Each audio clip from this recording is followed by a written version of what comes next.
Today's Bible reading is taken from book of Isaiah chapter 9 verses 2 to 4, 6 to 7. Second reading St. Paul's letter to Titus chapter 2 verses 11 to 14. And today's Gospel according to Luke chapter 2 verses 1 to 14. Book of Isaiah chapter 9 verses 2 to 4 and 6 to 7. The people who walked in darkness have seen a great light. Those who dwell in a land of deep darkness, on them has light shined. Thou hast multiplied the nation, thou hast increased its joy.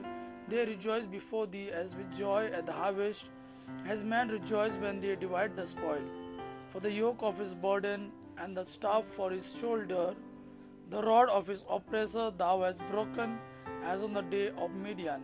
For every boot of the tramping warrior in battle tumult, and every garment rolled in blood will be burned as fuel for the fire.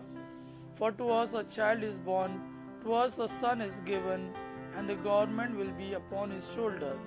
And his name will be called Wonderful Counselor, Mighty God, Everlasting Father, Prince of Peace.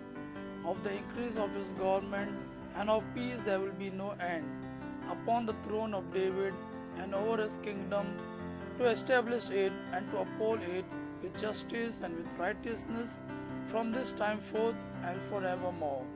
The zeal of the Lord of hosts will do this. Today's second reading, St. Paul's letter to Titus, chapter 2, verses 11 to 14. The grace of God has appeared for the salvation of all men, training us to renounce irreligion and worldly passions, and to live sober, upright, and godly life in this world, awaiting our blessed hope, the appearing of the glory of our great God and Savior Jesus Christ, who gave himself for us to redeem from all iniquity and to purify for himself a people of his own who are zealous for good deeds. Today's Gospel according to Luke chapter 2 verses 1 to 14. In those days a decree went out from Caesar Augustus that all the world should be enrolled. This was the first enrollment, when Quirinius was governor of Syria, and all went to be enrolled, each to his own city. And Joseph also went up from Galilee, from the city of Nazareth to Judea, to the city of David, which is called Bethlehem, because he was of the house and lineage of David, to be enrolled with Mary his betrothed, who was with child. And while they were there, the time came for her to be delivered.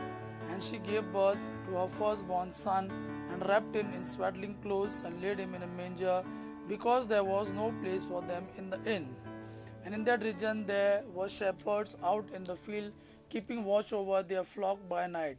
And an angel of the Lord appeared to them, and the glory of the Lord shone around them, and they were all filled with fear. And the angel said to them, Be not afraid, for behold, I bring you good news of a great joy, which will come to all the people. For to you is born this day in the city of David a Saviour, who is Christ the Lord. And this will be a sign for you. You will find a babe wrapped in swaddling clothes and lying in a manger. And suddenly there was with the angel multitude of the heavenly host praising God and saying, Glory to God in the highest, and on earth peace among men with whom he is pleased. Gospel of our Lord Jesus Christ. Praise the Lord Jesus Christ. May God our Father and his Son Jesus fill you with his mercy, peace and love. Amen.